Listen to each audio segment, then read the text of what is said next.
What's going on, everybody? Welcome back to Straight Betting.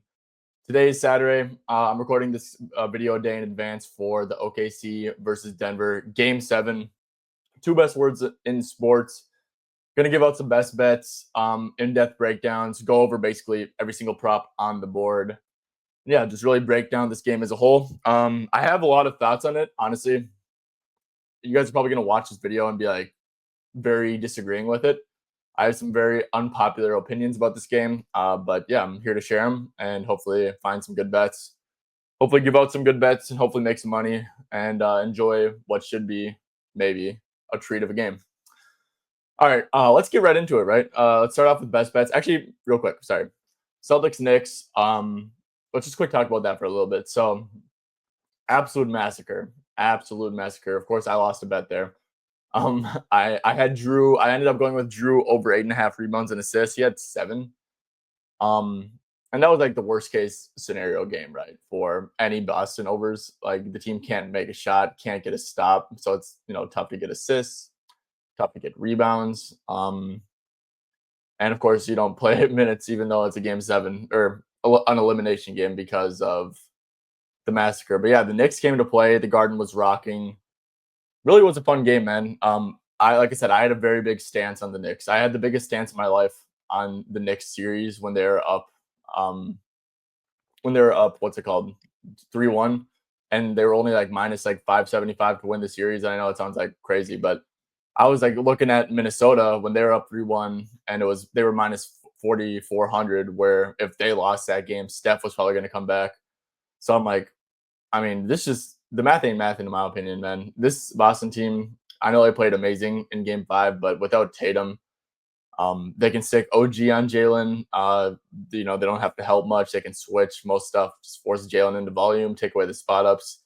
And they didn't do that in Game 1, or Game 5, but in Game 6, I mean, absolutely crushed them. Celtics kind of showed their flaws. And yeah, man, was not a great game, but for Knicks fans, congratulations. Knicks fans, Wolves fans, think we're in the same boat. I think we both want to see each other in the NBA Finals. So that's still alive. And yeah, let's hope Denver can get a win, because I got a lot of stuff to say and I'll save it for later. But yeah, let's hope Denver gets a win for the Wolves, eh? All right, let's get right into best bets. Look, my first best bet, I wonder if this line's even up. It is. I played a different line. I got a better line. I played this last night. Aaron Gordon under points and rebounds, under rebounds, literally any unders. What I did is I played under 19.5 points and rebounds, which it's at 17.5 now. Like I said, guys, usually that's like a big difference. I'm cool with it still. Points at 11.5 under, totally fine with that, especially snagging like a plus money there. Rebounds at 5.5, love that. I played at 6.5, but like really juiced for minus 130. So I still really like that. Look, man, Aaron Gordon is questionable with a hamstring injury, a hamstring strain. It's official. He did strain it. And, that makes sense, right? I mean, he was playing on adrenaline at the end of the game, tweaked his hamstring, could not finish the game. 2 days rest. Look, I don't even know if he's going to play, to be honest. He's listed, Sham said his status is in doubt. He's officially listed as questionable on the injury report. But guys, if you remember last year, the situation I'm using to like compare these situations is last year, Game 7, in the second round. OG Anunoby had a hamstring strain. He tried to play through it. He played 5 minutes, looked like absolute shit, and then just like never came back to the game. Aaron Gordon is an extremely prideful player. He loves Denver. The fans call him Mr. Nugget. He's an absolute top tier competitor. And, it's probably smart for him to sit this one out, right? But just someone like AG specifically, I think is going to do everything he can to give it a shot at least. And look, if he doesn't play, he doesn't play, right? Like you can't say anything, man. It's a hamstring strain. Like he should not be playing. Like no doubt about it. He should not be playing. But if he does play, man, Aaron Gordon's superpower is his force that he brings, right? Whether it's on the offensive glass, whether it's finishing at the rim, whether it's on defense, just his overall strength and the force he plays with.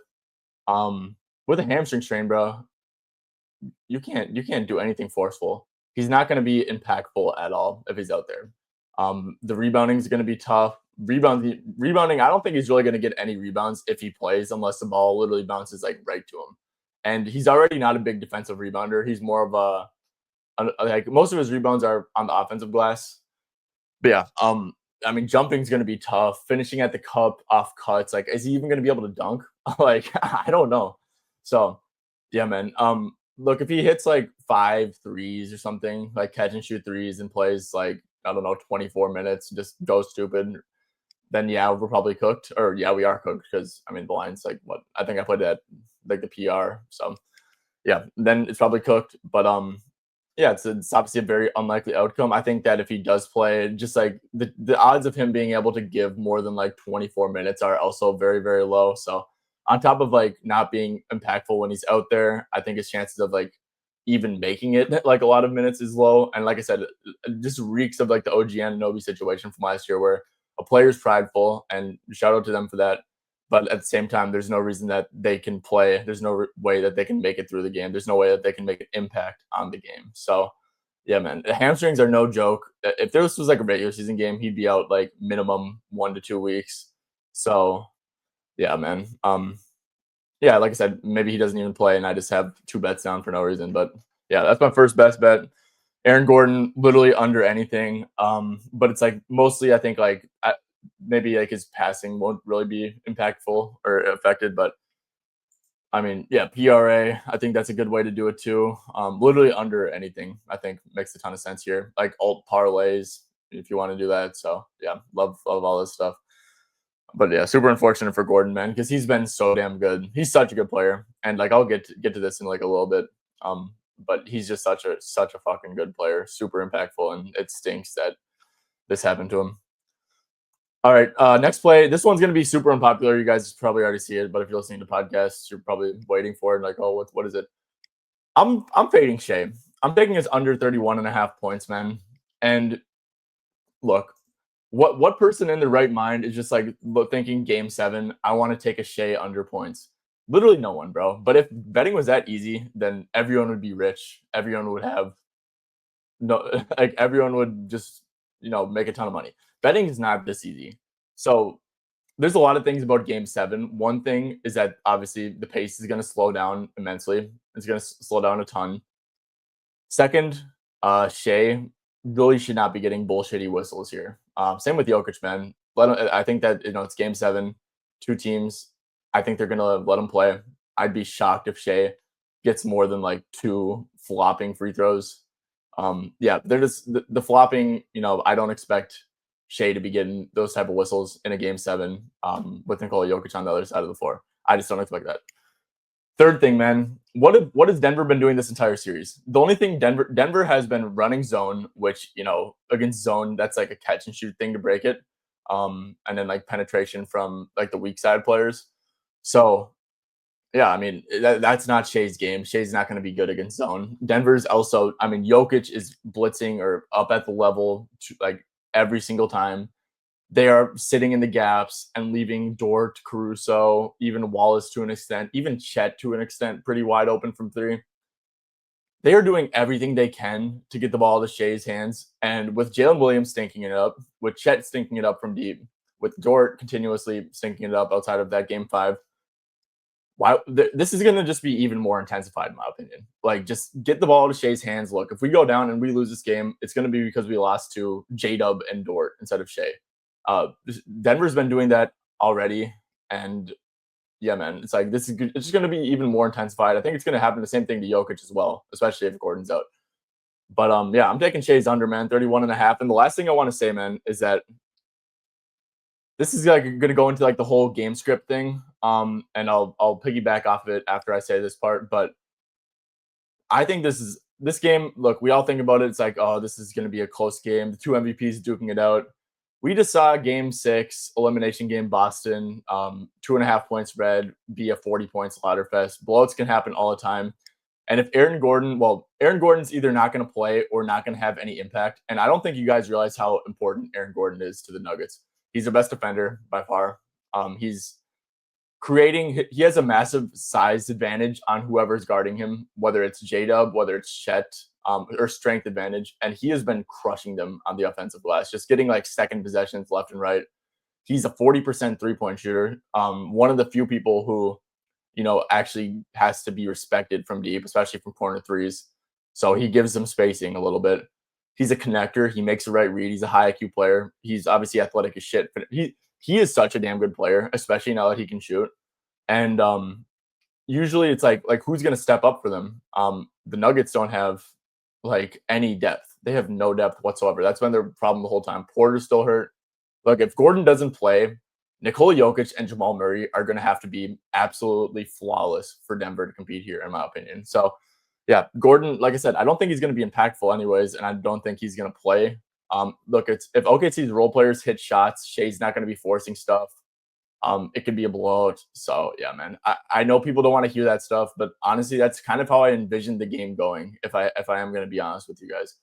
Um, yeah, man. It just this Nuggets team, man. They're running on fumes. They just lost their third most important player. You could even argue some games that he's like their second most important player ahead of Jamal Murray because he is really that good, man. He really is that good. So yeah, I think that just like stinks for giving us like a guaranteed competitive game, and that's just like another out for an under if the game happens to not be hyper competitive. So yeah. Anyways, guys, let's get into schemes. I know I already touched on them. Look, Denver, like I said, they're gonna throw everything at SGA.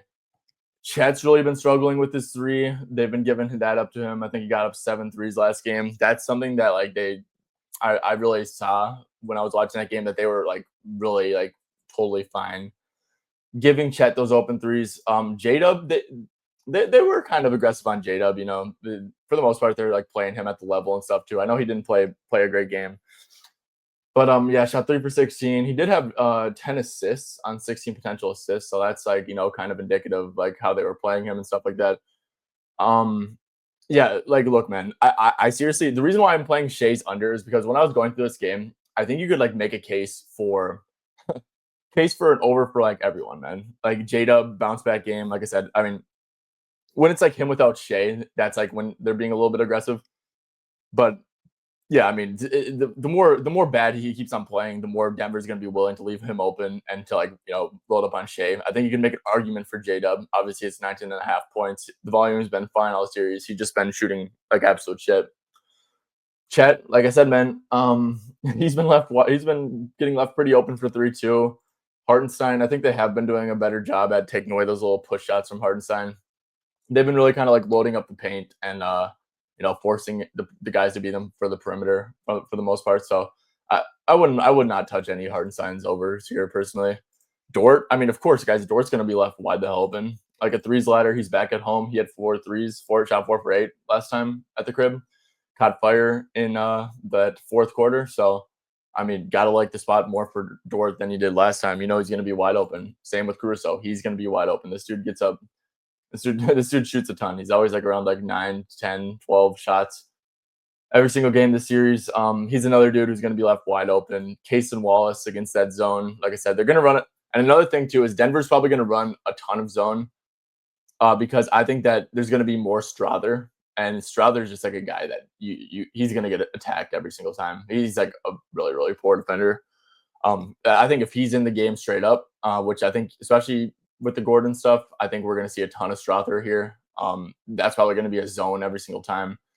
So yeah, it's like you could make an argument for all these catch and shoot role player guys, right? Like Aaron Wiggins, shit, is he going to make some shots? He's actually like a good offensive player, but like where the minute's going to be at. So yeah, that's kind of why I'm on Shai's under too, guys. It's like I could like literally outside of Hardenstein, I think I can make a case for like the over on every single player. It's just all these guys like Caruso, Dort, Wallace, even Wiggins to an extent, like they're all playing like the same role on offense, which is like, shit, are we gonna take the shot against the zone? We're gonna get open looks when they help on Shai. So it's like, yeah, man. I don't really know. I will say though that like just these guys being at home, I think helps them a ton and should help the shot making a little bit. So yeah, that's kind of how I'm feeling there. All right. Moving on to the Denver side of things. Like I said, guys, I mean, OKC OKC has to throw the house at Jokic and Murray to that extent, man. Like Murray pick and roll. blitz up on that. Maybe what they have been doing with Murray is that they've kind of been like letting him get downhill and like try to finish over Chet, and he kind of has been to an extent. But yeah, actually, maybe they guard Murray similarly, but Jokic, man, like there's just no excuse for not doubling him early and often with this supporting cast that's around him. Like seriously, MPJ's playing with one shoulder. The dude is completely ineffective. Russell Westbrook, I mean, who cares? Like if he shoots, like the more he shoots, the better, right? Um, you're gonna get probably a lot of Peyton Watson minutes. I bet you're gonna get more Peyton Watson minutes. And you don't care about him shooting the ball whatsoever at all. And then there might be some Strother minutes. Strother might be actually Strother's probably the most respectable catch and shoot guy at this point. Like genuinely, like he's more respectable than Porter with one shoulder, more respectable than Russ, obviously more respectable than Brown, obviously more respectable than Watson. So yeah, I wonder if Strother, you know, I think Strother is going to be interesting. We obviously don't have any lines, but yeah, man, it's like you also live with Julian Strother trying to make plays, on the road into Game 7 when he's barely played any minutes in the series. So yeah, whatever the scheme has been for Jokic, obviously it's been aggressive, and he's had a couple games where he has just like said, "I don't care, I'm going to be the best player in the world because I am," and absolutely destroyed them. But yeah, man, I do think that this is a spot where Jokic is gonna get the absolute house thrown at him. And there's just so many spotty players, man. So many like guys that this depth is just really, really bad. And yeah, so house on Jokic. Murray, like I said, man, I think like I said, they haven't really been forcing the ball to Murray's hands, but I wonder if they start doing that because just like with no Gordon, man, it just like if Peyton Watson's out there with Brown and Westbrook and and Murray and Jokic, it's like I don't know, man. I would just be doing everything I can to get up the ball, blitz, and then have like weak side guys over on Jokic, stay there, let Hartenstein recover, or come with the double if he goes right away, and then just like leave those shooters pretty open, man. But yeah. So it's like I do lean over on Murray because I kind of do think that they keep on doing what they're doing on Murray, but maybe they get to a point where they don't. And also just Jamal is like a guy you trust in the big moments. So I am a fan of Jamal Murray at 20 and a half. But realistically, guys, like I said, I'm on Gordon's unders. Porter, I think his line is fine. Westbrook at 10.5 points. Yeah, it's like I hate to like not bring a ton to the table on this, but it's just like I'm like super confused on how the minutes are going to shake up because I wonder if like Strother might even play over Westbrook. I wonder if Watson might play over Westbrook. I wonder, who else do they have? I think that's probably about it off the bench at that point. Yeah, I'm a little bit interested on how these minutes are going to shake up and what we actually get the Watson and Westbrook lines at, or what Watson and Strother lines at. So yeah, but for me, Porter's a stay away. Brown's probably going to play close to the entire game. So he is at 13.5 points. He scored 23. He had a ton of like tough finishes at the cup, some transition buckets. I don't think he's going to get those on the road. So I think Brown's going to have to go over by hitting threes, and it's kind of crazy where he's came from or where he's at now. 1.5 threes is like minus 140, which is crazy for Christian Brown, but it's really not with the volume he's been having. Yeah, rebounds are at like 6.5. I don't know how I feel about that. He has been doing pretty good recently on the glass. And like I said, I do envision Brown playing around 43, 44 minutes here. He's just going to absolutely have to. So yeah, maybe you could sell in some Brown stuff, but yeah, think he's locked in for huge minutes. The rest of the guys, it's going to be Jokic, Murray, and Brown who are locked in for 43 to 48 if the game stays close, in my opinion. And then it's like the rest is just going to be a hot hand thing, wild card thing. Do you trust Russ? If Russ is hitting shots, he's obviously going to play because he brings energy, defensive effort. If Porter's hitting shots, he's going to play, obviously. But it seems pretty unlikely at this point that he's going to be hitting shots.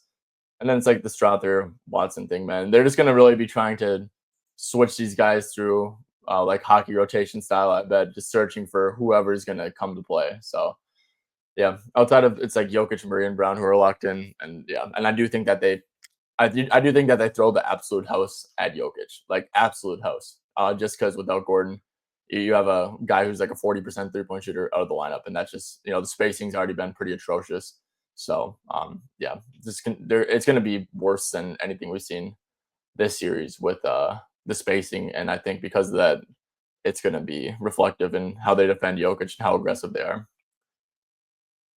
All right, last thing, guys.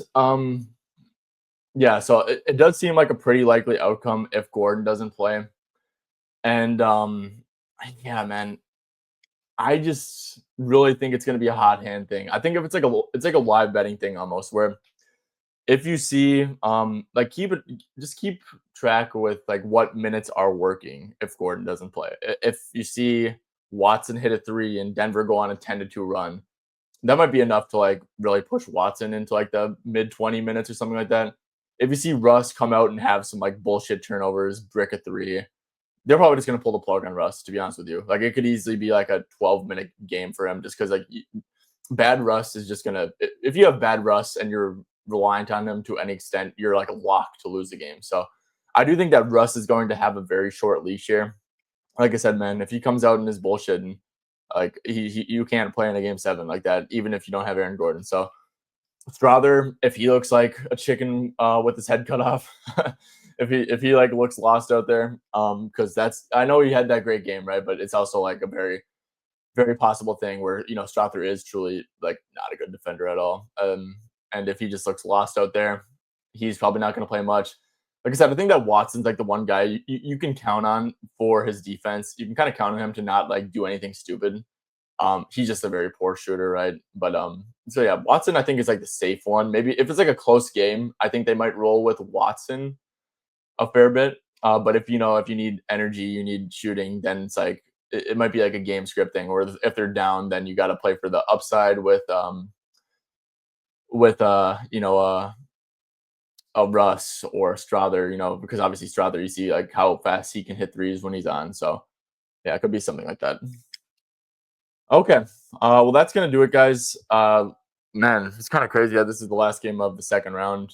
Got a lot of fun basketball ahead. Hopefully the Nuggets pull it out, man. Like I said, I like the way I see this game going is I see the Nuggets getting blown out. If I'm going to be completely honest with you, I think Thunder players hit shots. I think that Gordon is either going to not play, and he's a huge part of what they do, or just play and be completely ineffective. So yeah, honestly, man, that's how I see the game going. And that's kind of factored into some of my bets. So yeah. Anyways, guys, go Nuggets. Hope that they prove me wrong. Hopefully, they can get this upset, and then we can put B2A to them in the conference finals. But yeah, if you guys enjoyed this type of content, make sure to drop a like, sub to the channel. If you guys are listening on podcasts, make sure to leave a 5-star review, all that good stuff. And yeah, I'll be back on Monday, I believe, because I want to do a futures episode for once we get these tournaments or once we get these teams locked into the Western Conference and Eastern Conference finals. So yeah, we'll see you guys next time. Peace out. You guys have a great weekend.